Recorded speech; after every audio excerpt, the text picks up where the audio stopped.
La scène se déroule à Douala. Ici, à Fungoudron-Isek, dans le 5e arrondissement de la ville, Marie-Thérèse était encore recherchée par ses proches jusqu'à ce qu'il tombe sur cette vidéo devenue virale sur les réseaux sociaux et qui a causé la consternation des internautes. Sur ce fragment de vidéo, la petite Marie-Thérèse Ngoglikok, molestée, littéralement agressée. Le mot agression serait d'ailleurs faible pour qualifier cette horreur. La pomme du Discord serait, d'après les premiers éléments soumis à notre appréciation, une affaire de cœur. La première victime est accusée d'avoir entretenu une relation avec le copain d'une de ses agresseuses.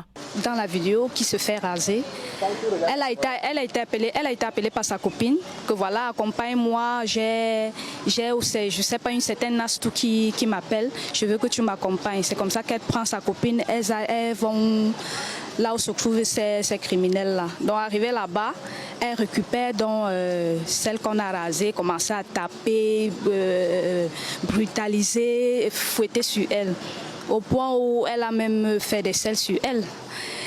L'amie de Marie-Thérèse ira en vengeresse chez ses bourreaux qui lui feront subir quasiment le même sort. Bien plus, celle-ci sera aspergée d'un liquide inflammable qui lui sera fatal. Les internautes se disent choqués et réclament justice. D'après les éléments recueillis sur le terrain, c'est l'alerte lancée par une amie de la famille qui a pu aider l'oncle de Marie-Thérèse à remonter jusqu'au suspect au quartier Bonabéry, puis faire en sorte qu'il soit appréhendé par les éléments de la gendarmerie de Mabanda.